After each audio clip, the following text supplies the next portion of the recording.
আমাদের ওয়েস্ট বেঙ্গল খাওয়া দাওয়াতে সবচেয়ে আগে, আর সেটা যদি মিষ্টি হয় তাহলে তো কথাই নেই।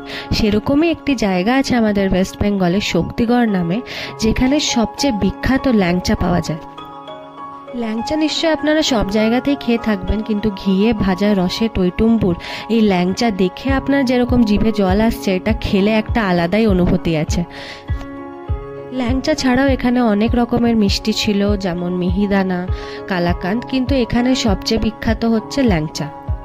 দুর্গাপুর থেকে কলকাতা বা কলকাতা থেকে দুর্গাপুর, বর্ধমান, আসানসোল, পুরুলিয়া, বাঁকুড়া যারাই ট্রাভেল করেন, ঝালমুড়ি, ডিম পাউরুটি, ল্যাংচা, চপ, ডিম চপ, ভেজিটেবল চপ সবাই খেয়েছেন।